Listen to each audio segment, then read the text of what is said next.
Her Excellency, Prime Minister of Sri Lanka, Harini Amar Surya ji,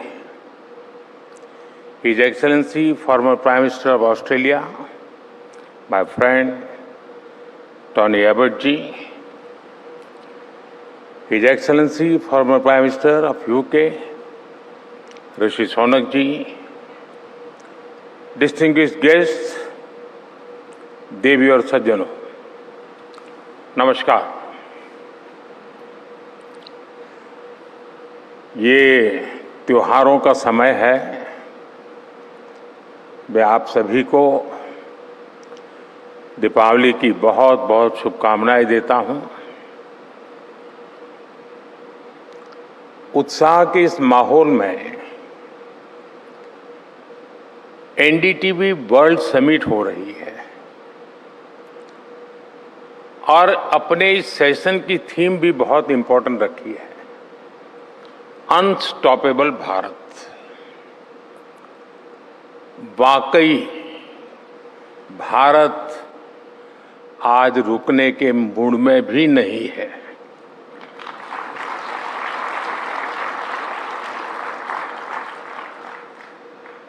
हम न रुकेंगे न हम थमेंगे। हम 140 करोड़ देशवासी मिलकर तेजी से आगे बढ़ेंगे। साथियों, आज जब दुनिया में भली भांति के रोड ब्लॉक्स हैं, स्पीड ब्रेकर हैं, तब अनस्टॉपेबल भारत की चर्चा बहुत स्वाभाविक है। और मैं इसको 11 साल पहले की स्थितियां और वर्तमान के कॉन्टेक्स्ट में रखने का प्रयास करता हूं। आप याद कीजिए, 2014 से पहले इस प्रकार की समिट में किन मुद्दों को लेकर चर्चा होती थी, हेडलाइन क्या हुआ करती थी, गली मोहल्ले में कॉन्फ्रेंसिस में किन किन विषयों की चर्चा होती थी। आप सब जरूर याद करोगे तो आपको ध्यान आएगा। चर्चा होती थी ग्लोबल हेडविंड्स को भारत कैसे झेलेगा, फ्रेजाइल 5 से भारत कैसे बाहर आएगा, पॉलिसी पैरालिसिस में कब तक रहेगा भारत, भारत में बड़े बड़े घोटाले कब बंद होंगे। साथियों, तब महिला सुरक्षा को लेकर बहुत सारे सवाल थे। आतंकी स्लीपर सेल किस तरह बेकाबू है, इसको लेकर खुलासे होते थे। महंगाई डायन खाए जात है, ये गीत छाए हुए थे। अब आपको बराबर पिन फिट हो गई कि 14 के पहले क्या था। तब देश के लोगों को लगता था और दुनिया को भी लगता था कि इतने सारे संकटों के जंजाल में फंसा हुआ भारत इन संकटों से बाहर निकल ही नहीं पाएगा। लेकिन बीते 11 वर्षों में भारत ने हर आशंका को ध्वस्त किया है, हर चुनौती को पस्त किया है। आज भारत अब फ्रेजाइल 5 से बाहर निकलकर टॉप 5 इकोनॉमीज में से एक बन गया है।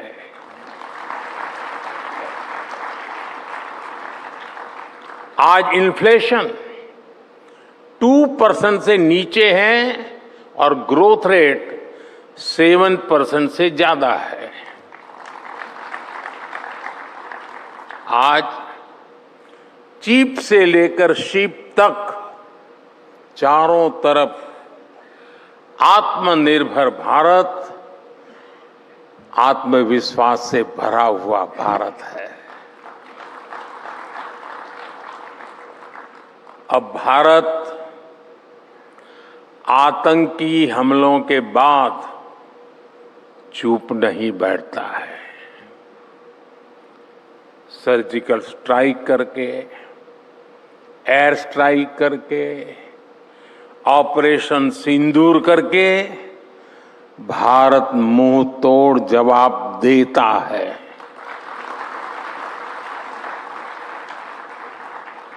साथियों, आप कोविड का समय याद कीजिए, जब दुनिया जिंदगी और मौत के साए में जी रही थी, जब दुनिया ये सोच रही थी कि इतनी बड़ी आबादी वाला देश इतने बड़े संकट से कैसे बचेगा, और लोगों को तो लगता था कि हिंदुस्तान के कारण दुनिया डूब जाएगी।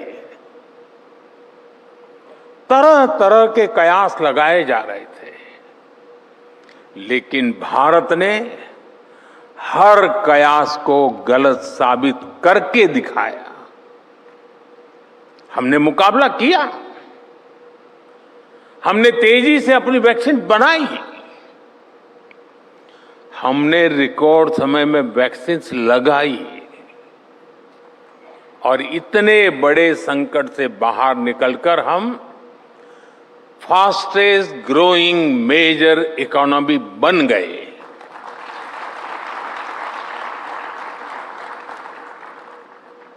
साथियों, कोरोना का प्रभाव अभी खत्म भी नहीं हुआ था कि दुनिया के अलग अलग हिस्सों में कॉन्फ्लिक्ट्स उभरने लगे।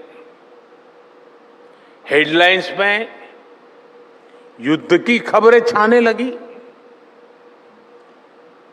अब एक बार फिर सवाल उठा कि भारत की ग्रोथ का क्या होगा, और भारत ने ऐसे संकट के काल में भी एक बार फिर सारे कयासों को गलत साबित कर दिया। Bharat fastest growing major economy बनकर आगे बढ़ता रहा। बीते 3 सालों में भारत की एवरेज ग्रोथ 7.8% रही है। ये अभूतपूर्व है, अप्रत्याशित है। अभी 2 दिन पहले ही मर्चेंडाइज एक्सपोर्ट के आंकड़े आए हैं। पिछले साल के मुकाबले भारत का मर्चेंडाइज एक्सपोर्ट करीब 7% और बढ़ गया है। पिछले वर्ष भारत ने करीब 4.5 लाख करोड़ रुपए का एग्रीकल्चर एक्सपोर्ट कर दिया है। कितने ही देशों की अस्थिर रेटिंग्स के बीच S&P ने 17 साल के बाद, आफ्टर 17 इयर्स, भारत की क्रेडिट रेटिंग को अपग्रेड किया है।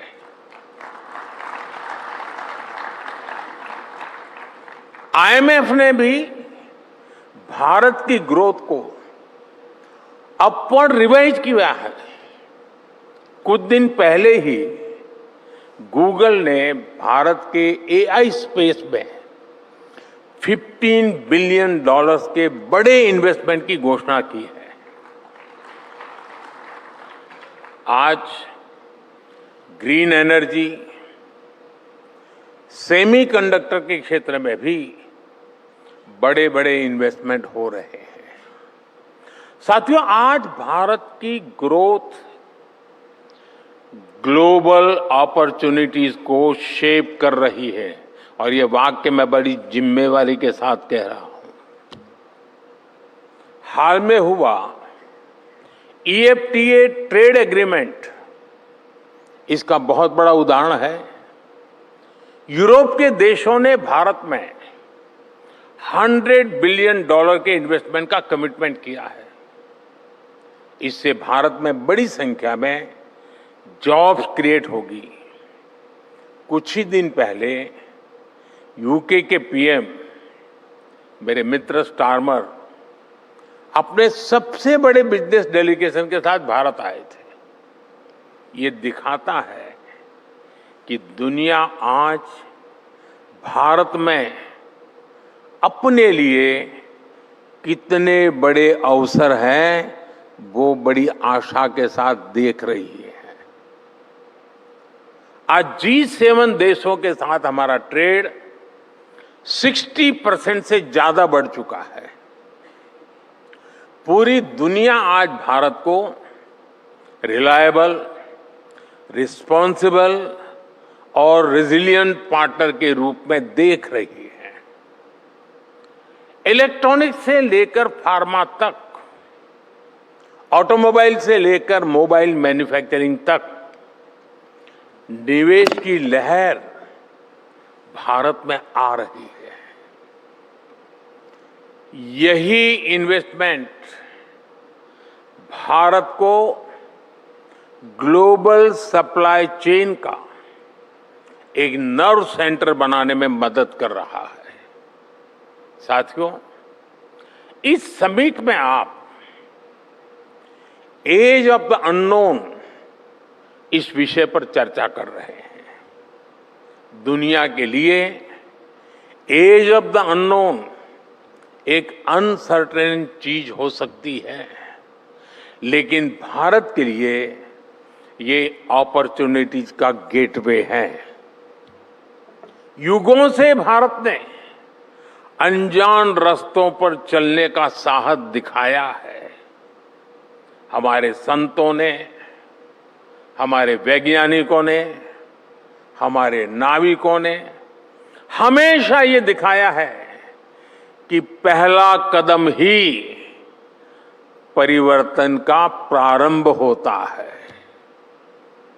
चाहे टेक्नोलॉजी हो, कोरोना वैक्सीन की जरूरत हो, स्किल मैन पावर, फिनटेक या ग्रीन एनर्जी सेक्टर हो, हमने हर रिस्क को रिफॉर्म में, हर रिफॉर्म को रिजिलियंस में और हर रिजिलियंस को रिवॉल्यूशन में बदला है। अभी हाल ही में IMF चीफ ने कहा है कि वो भारत में रिफॉर्म्स की बोल्डनेस से बहुत उत्साहित है। उन्होंने एक एग्जाम्पल भी दिया और आपको मालूम होगा कि भारत में एक समय रिफॉर्म हुआ था। एक इकोसिस्टम, उसके गीत बहुत गाता रहता है। हमारे मित्र हंस रहे हैं वहां, लेकिन वो कंपल्सन के कारण था और वो भी कंपल्सन IMF का था। आज रिफॉर्म हो रहा है कन्विक्शन के कारण, और वही IMF कह रहा है कि रिफॉर्म का भारत का जो बोल्डनेस है उसको नोटिस कर रहे हैं। और IMF चीफ ने एक एग्जाम्पल भी दिया है कि हर कोई कह रहा था कि मास लेवल पर डिजिटल आइडेंटिटी देना संभव नहीं है,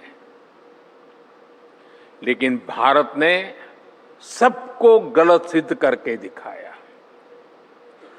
आज दुनिया का 50% real time digital transaction fintech की दुनिया में भारत में ही होता है। 50%।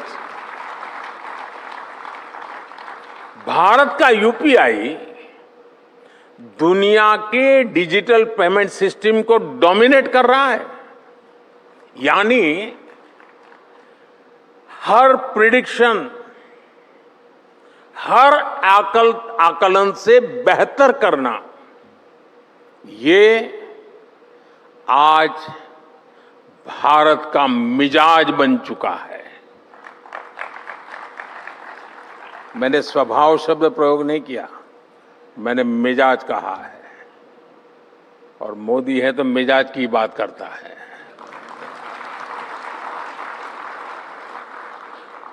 और इसलिए ही भारत अनस्टॉपेबल है। साथियों, देश की उपलब्धियों को असली ताकत देश के लोगों से मिलती है और देश के लोग अपने सामर्थ्य का सही इस्तेमाल तभी कर पाते हैं जब सरकार का उनके जीवन में न दबाव हो और न दखल हो।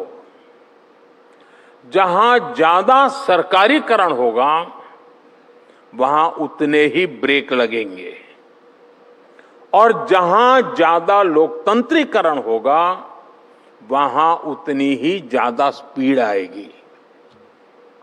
दुर्भाग्य से देश में 60 साल तक सरकार चलाने वाली कांग्रेस ने हमेशा पॉलिसी के प्रोसेस के सरकारीकरण पर जोर दिया,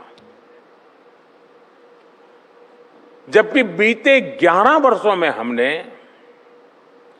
पॉलिसी और प्रोसेस के लोकतांत्रिकरण का काम किया है। अनस्टॉपेबल भारत के पीछे ये भी एक बड़ी वजह है। अब बैंकिंग का ही उदाहरण लीजिए। 60 के दशक में इंदिरा गांधी जी द्वारा बैंकों का क्या कहकर के सरकारीकरण किया गया? कहा गया कि गरीबों, किसानों, श्रमिकों यानी देश के आम लोगों तक बैंकिंग सुविधाएं पहुंचानी है, इसलिए सरकारीकरण किया है। ये तर्क दिया गया था। जबकि वास्तविकता में कांग्रेस ने क्या किया, सरकारों ने क्या किया? बैंकों को देश की जनता से और दूर कर दिया गया, दूरी बढ़ा दी गई। गरीब तो बैंकों के दरवाजे तक भी जाने से डरता था। 2014 में जब हमारी सरकार बनी तब देश की आधी से अधिक आबादी के पास अपना एक बैंक खाता तक नहीं था। और ये सिर्फ बैंक खाता न होने की समस्या नहीं थी, इसका मतलब देश की बहुत बड़ी आबादी बैंकिंग के लाभ से वंचित थी। वो जरूरत पड़ने पर बाजार से महंगा ब्याज देने, अपना घर जमीन गिरवी रखने के लिए मजबूर थी। साथियों, देश को इस सरकारीकरण से निकालना बहुत जरूरी था और ये हमने करके दिखाया है। हमने बैंकिंग सेक्टर का लोकतंत्रीकरण किया, उसमें रिफॉर्म किया। हमने मिशन मोड पर 50 करोड़ से ज्यादा जनधन खाते खोले। यानी पूरी दुनिया में जितने खाते खुलते होंगे उसका टोटल एक तरफ और अकेले भारत का टोटल एक तरफ, इतना काम किया। आज देश के गांव-गांव में कोई न कोई बैंकिंग टच पॉइंट है। डिजिटल ट्रांजैक्शन ने भारत को वित्तीय रूप से दुनिया के सबसे बड़े इंक्लूसिव देशों में से एक बना दिया है। कांग्रेस के सरकारीकरण ने बैंकों में एमपीएस का पहाड़ खड़ा कर दिया था। भाजपा के लोकतांत्रिकरण ने बैंकों को रिकॉर्ड प्रॉफिट में ला दिया है। बीते 11 वर्षों में विमेन सेल्फ हेल्प ग्रुप्स को, छोटे किसानों, पशुपालकों, मछुआरों को, रेहड़ी पटरी ठेले वालों को, विश्वकर्मा साथियों को बिना बैंक गारंटी के लाखों करोड़ रुपए के लोन दिए गए। साथियों, मैं आपको पेट्रोल और गैस सेक्टर का भी उदाहरण दूंगा। 2014 से पहले जब सरकारीकरण की सोच हावी थी, तब क्या स्थिति थी? पेट्रोल डीजल पर सब्सिडी न बढ़ानी पड़े, आप सुनकर के चौंक जाएंगे।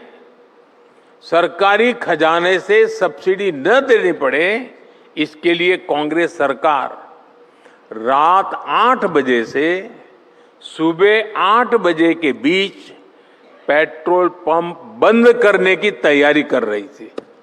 बताइए, अरे वो 7 बजे भर लेगा भाई। अब आज क्या स्थिति है? आज 24 घंटे बेरोक टोक पेट्रोल पंप खुले रहते हैं और हम अल्टरनेटिव फ्यूल्स पर, इलेक्ट्रिक मोबिलिटी पर अभूतपूर्व निवेश कर रहे हैं। साथियों, कांग्रेस के समय में गैस का एक कनेक्शन पाने के लिए भी सांसदों से चिट्ठियां लिखवानी होती थी। पार्लियामेंट के मेंबर को साल में 25 कूपन मिलता था और वो 25 कूपन वो अपने इलाके में लोगों को गैस कनेक्शन के लिए देता, तो उनके घर में क्यों लोग लाइन लगा के खड़े रहते, मुझे एक गैस का कूपन दो, ये हाल थे। और आपको हैरान होगा, 2013 के अखबार निकाल दीजिए, 2014 में मोदी से मुकाबला करने के लिए कांग्रेस रणनीति बना रही थी। वो मुझे ज्यादा जानते नहीं थे उस समय, अब भी शायद नहीं जानते हैं। तो उनकी चर्चा थी कि जनता को क्या वादा करे। तो चर्चा ये थी कि क्या साल के 6 सिलेंडर दे कि 9 सिलेंडर दे, इसकी चर्चा हो रही थी। यानी व्यवस्था पर इस हद तक का सरकारीकरण हावी था। अब हमने आगे क्या किया? हमने 10 करोड़ से अधिक ऐसे गरीब परिवारों को मुफ्त गैस कनेक्शन दे दिया, जिन्होंने कभी सपने में भी इस सुविधा के बारे में नहीं सोचा था। गांव में जब गैस सिलेंडर आता था तो सामान्य मानवी मानता था तो रईसों के लिए, बड़े लोगों के लिए है, उनके घर में गैस हो सकता है, गरीब घर में नहीं हो सकता है। हमने ये परिस्थिति पलटी, 10 करोड़ घरों में गैस का चूल्हा पहुंचा। ये होता है व्यवस्था का लोकतांत्रिकरण, और यही सच्चा संविधान का स्पिरिट होता है। साथियों, सरकारीकरण की सोच के उस दौर में हमारी सरकारी कंपनियों पर, हमारे पीएसयूज पर कांग्रेस ताले लटकाकर चैन की नींद सो जाती थी। डूब रहा है, ताला लगाओ, डूब रहा है, ताला लगाओ। कांग्रेस सोचती थी कि क्यों इतनी मेहनत करे, डूबेगा तो डूबेगा, अपने मौत मरेगा, हमारी जेब से क्या जाएगा, ये सोच थी। हमने इस सोच को भी बदल दिया और आज देखिए, LIC हो, SBI हो, हमारे बड़े बड़े PSUs, सबके सब प्रॉफिट के नए रिकॉर्ड बना रहे हैं। साथियों, जब सरकारी नीतियों के मूल में सरकारीकरण के बजाय लोकतांत्रिकरण होता है, तब देशवासियों का मनोबल ऊंचा होता है। सरकारीकरण की इसी सोच में कांग्रेस कहती रह गई गरीबी हटाओ, गरीबी हटाओ। हर चुनाव में आपने देखा होगा, लाल किले से इस परिवार के सारे भाषण सुन लीजिए। लाल किले पर जो गए हैं झंडा फहराने इस परिवार के, कोई भी नेता पहले से लेकर के आखिरी तक नहीं था जिसने गरीबी का भाषण न दिया हो। आप YouTube पर जाकर के पहले से अब तक के सारे भाषण सुन सकते हैं। लेकिन गरीबी कम नहीं हुई, जबकि लोकतांत्रिकरण की हमारी सोच ने पिछले 11 साल में 25 करोड़ गरीबों को गरीबी से बाहर निकाला है। और इसलिए आज देश का भरोसा हम पर है, और इसलिए आज भारत अनस्टॉपेबल है। साथियों, आज भारत में गरीबों के लिए, वंचितों की सेवा के लिए समर्पित सरकार है। हम पिछड़ों को प्राथमिकता देते हैं, उनका जीवन बेहतर बनाने के लिए पूरी संवेदनशीलता से काम कर रहे हैं। अक्सर बड़ी बड़ी चर्चाओं में इस ओर आपका ध्यान नहीं हो जा पाता। मैं आपको एक और उदाहरण देता हूं। बीते दिनों इस बात की चर्चा रही कि BSNL ने अपना made in India 4G stack launch किया है। और साथियों, मैं बताना चाहता हूं, वाकई ये देश की बहुत बड़ी सफलता है। आज हम गर्व से कह सकते हैं कि भारत दुनिया के उन टॉप 5 देशों में शामिल है जिनके पास अपने देश में तैयार 4G स्टैक है।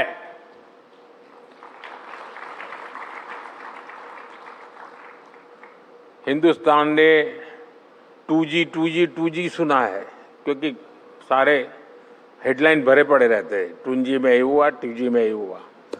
मैं 4G की बात कर रहा हूं तो जरा देर लगती है, वो सफाई करते करते मेरा दम उखड़ रहा है। जिस सरकारी कंपनी को कांग्रेस ने BSNL को बर्बाद करने में कोई कसर नहीं छोड़ी थी, आज BSNL नए अचीवमेंट हासिल कर रही है। लेकिन साथियों, देश की सफलता का यह सिर्फ एक पक्ष है।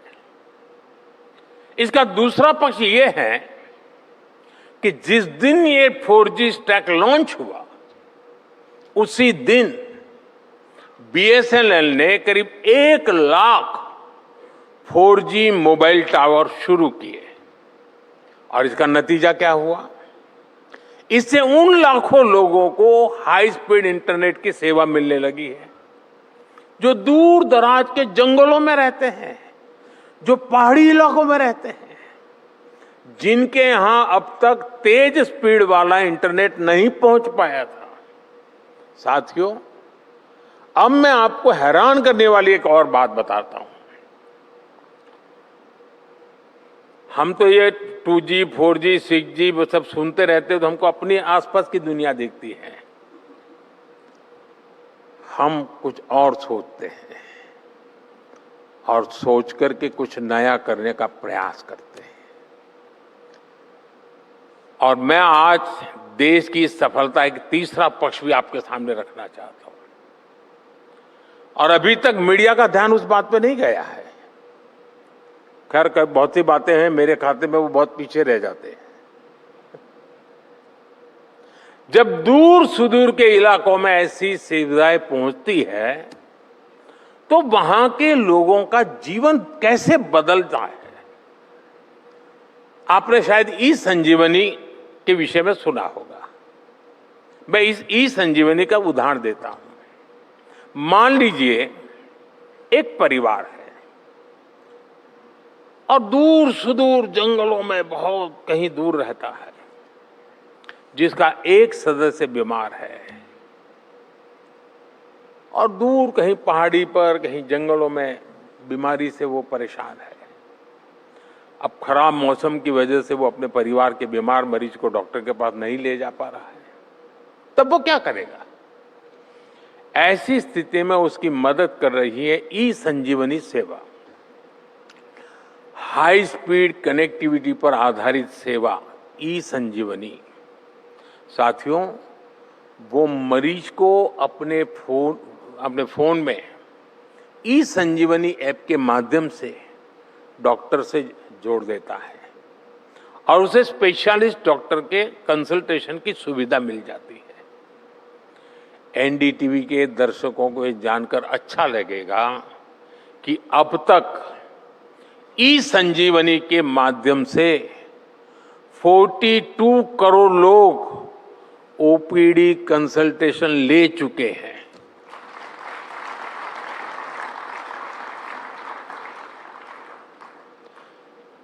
यानी 4G 2G ये सुविधा नहीं, ये जीवन में एक नई ताकत बनकर के उभर रहा है।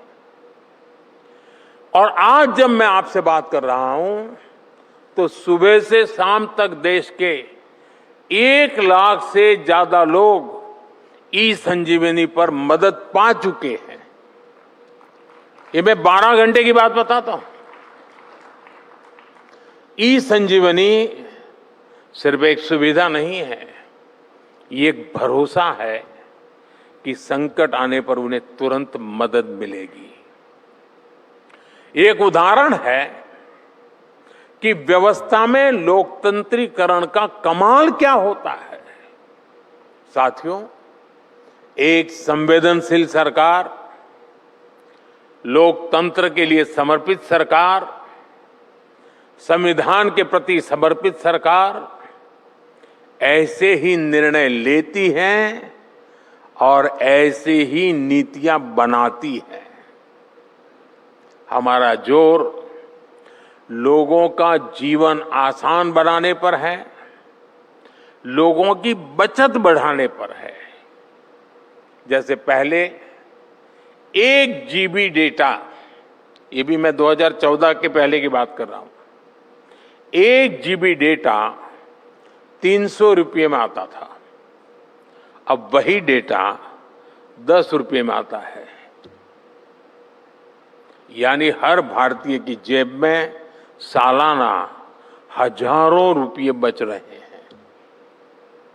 आयुष्मान भारत योजना से गरीब मरीजों को 1.25 लाख करोड़ रुपए की बचत हुई है।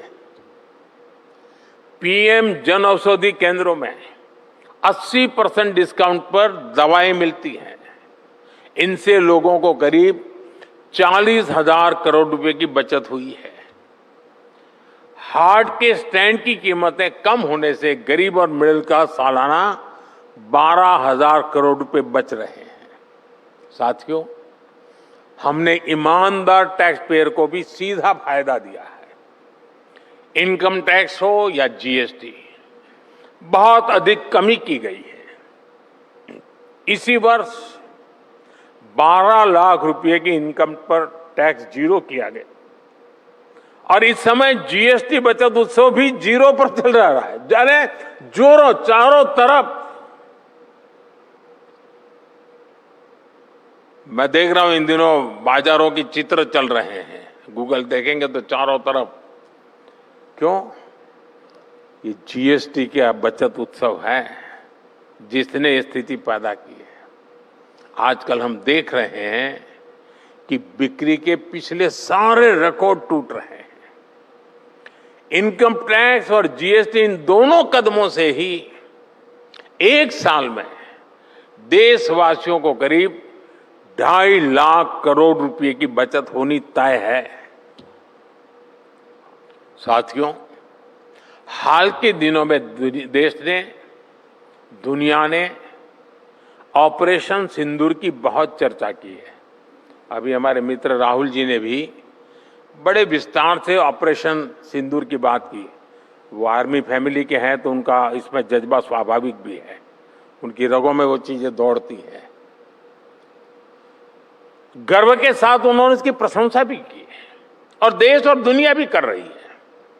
लेकिन आज मैं आपको एक और ऐसे विषय पर लेकर जाना चाहता हूं जो देश की सुरक्षा के हिसाब से तो बड़ा है ही,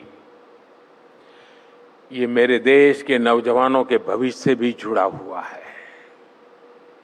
ये विषय नक्सलवाद का है।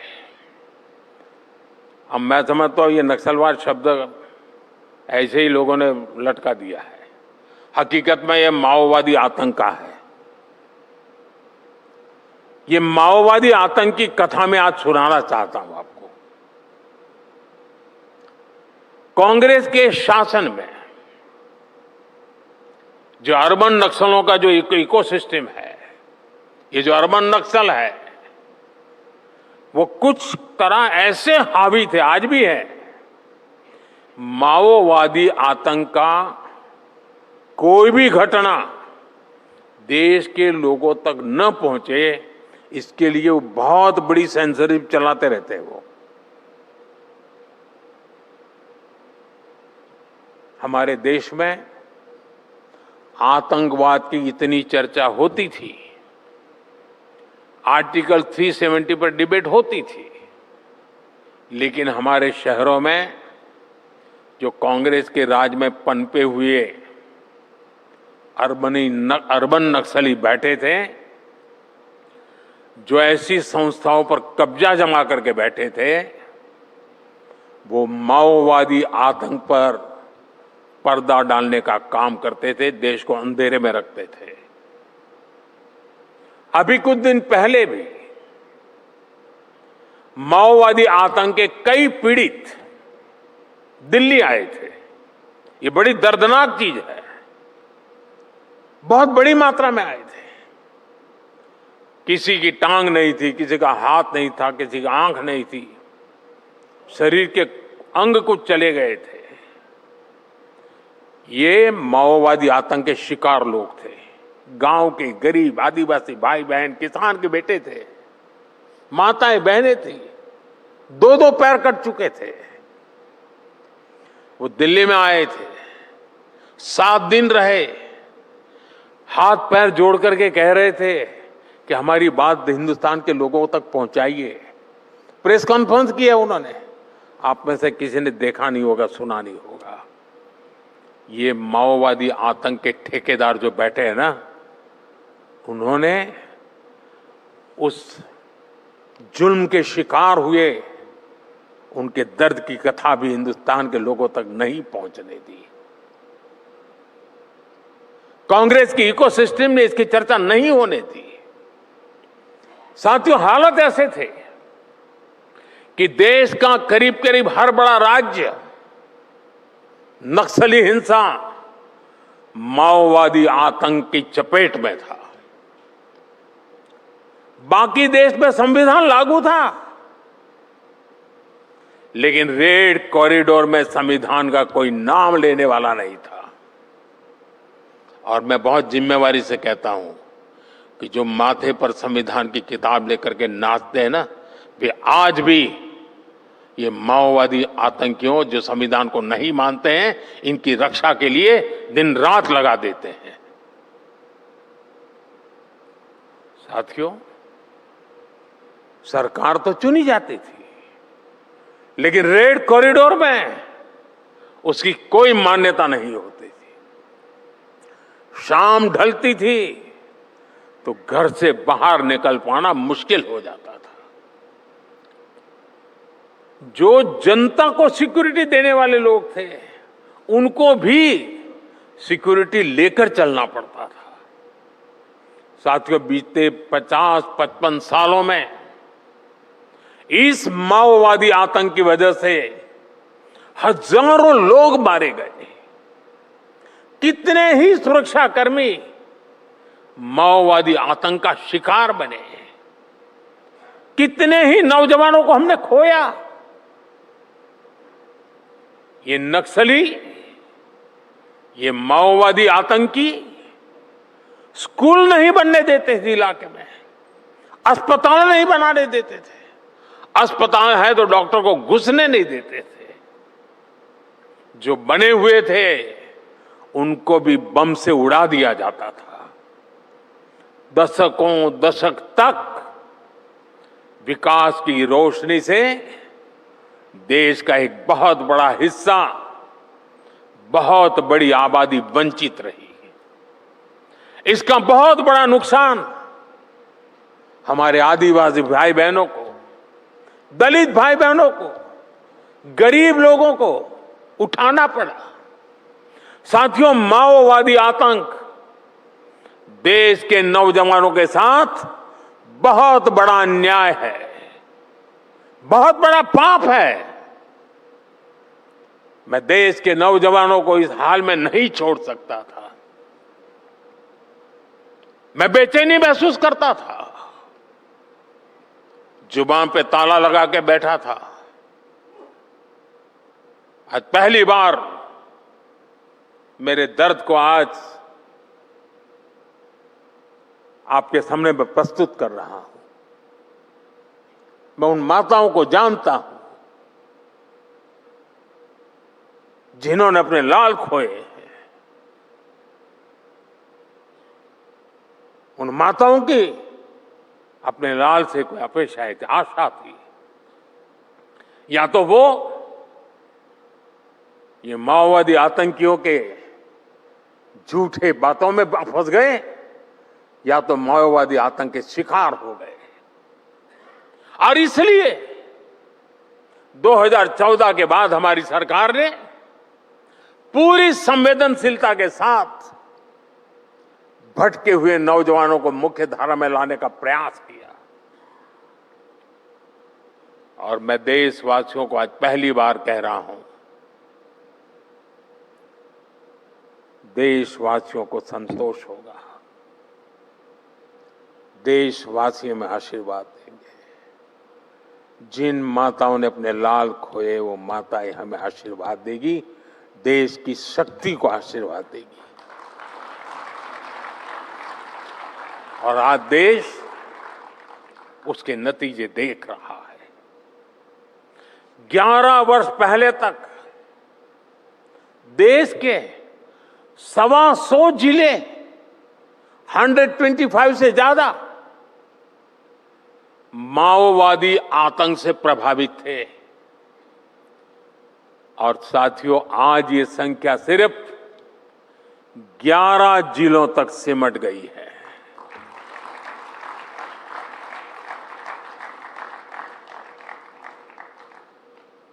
आप जानते होंगे कितना कुछ करना पड़ा होगा। और उसमें भी 11 में भी अब सिर्फ 3 जिले ही ऐसे बचे हैं जो सबसे अधिक माओवादी आतंक की चपेट में हैं। साथियों, बीते दशक में हजारों नक्सलियों ने हथियार डाले हैं। मैं आपको पिछले 75 घंटों का आंकड़ा देता हूं, ओनली 75 आवर्स। मैं जानता हूं ये मीडिया का मेन न्यूज नहीं है, लेकिन मेरे जीवन का एक बहुत बड़ा संतोष का विषय है ये। इन 75 घंटों में 303 नक्सलियों ने सरेंडर किया है।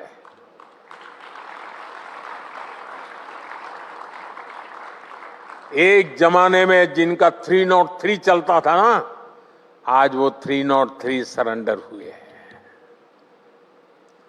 और ये कोई सामान्य नक्सली नहीं है। किसी पर 1 करोड़ का इनाम था, किसी पर 15 लाख का इनाम था, किसी पर 5 लाख का इनाम था। और ये सारे के सारे इनके नाम पर इनाम घोषित हुए थे। इन नक्सलियों से बहुत बड़ी मात्रा में हथियार भी पकड़े गए। ये सारे लोग बंदूकें छोड़ करके, बम छोड़ करके भारत के संविधान को गला लगाने के लिए तैयार हुए हैं। और जब संविधान के लिए पूर्ण समर्पित सरकार होती है ना, तब गलत रास्ते पर गया हुआ व्यक्ति भी लौट करके अपनी आंखों को उस संविधान पर टिका देता है। अब वो विकास की मुख्य धारा में आ रहे हैं और ये लोग स्वीकार कर रहे हैं कि वो गलत रास्ते पर थे। 5-5 दशक बिता दिए, जवानी खपा दी, लेकिन उन्होंने जो सोचा था वो परिवर्तन नहीं आया। अब ये भारत के संविधान पर विश्वास करते हुए आगे बढ़ेंगे। साथियों, कभी ही मीडिया की हेडलाइंस हुआ करती थी, छत्तीसगढ़ के बस्तर में ये हुआ वो हुआ, एक पूरी बस को उड़ा दिया, इतने सुरक्षा बल के जवान मारे गए। बस्तर ये माओवादी आतंकियों का, नक्सलियों का गढ़ हुआ करता था। और अब आज मैं उसी बस्तर का उदाहरण देता हूं। आदिवासी नौजवान बस्तर ओलंपिक का आयोजन करते हैं और लाखों नौजवान बस्तर ओलंपिक में आकर के खेल के मैदान में अपनी ताकत दिखा रहे हैं। ये बदलाव है। साथियों, इस बार माओवादी आतंक से मुक्त क्षेत्रों में दिवाली की रौनक कुछ और होने जा रही है। 50-55 साल हुए दिवाली नहीं देखी थी उन्होंने, अब दिवाली देखेंगे। और मुझे पक्का विश्वास है दोस्तों, ये हमारी मेहनत रंग लाएगी और वहां भी खुशियों के दिए जलेंगे। और मैं आज देशवासियों को, एनडीटीवी के दर्शकों को विश्वास दिलाता हूं, वो दिन दूर नहीं जब देश नक्सलवाद से, माओवादी आतंक से पूरी तरह मुक्त होगा। और ये भी मोदी की गारंटी है।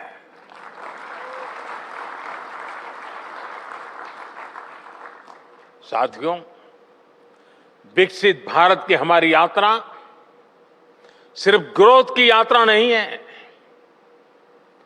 जहां डेवलपमेंट और डिग्निटी साथ साथ चले, जहां गति भी हो, नागरिकों की गरिमा भी हो, जहां इनोवेशन का उद्देश्य केवल एफिशिएंसी नहीं बल्कि एम्पैथी भी हो, करुणा भी हो। हम इस सोच के साथ आगे बढ़ रहे हैं और इस सोच को आगे बढ़ाने में एनडीटीवी वर्ल्ड समिट जैसे आयोजक बहुत बड़ी भूमिका निभाते हैं। आपने मुझे देश की बात रखने के लिए आमंत्रित किया, इसके लिए मैं एनडीटीवी का आभार व्यक्त करता हूं। आप सभी को इस आयोजन की बहुत बहुत शुभकामनाएं देता हूं और दिवाली के उत्सव के लिए भी मेरी तरफ से आपको बहुत बहुत शुभकामनाएं हैं। बहुत बहुत धन्यवाद।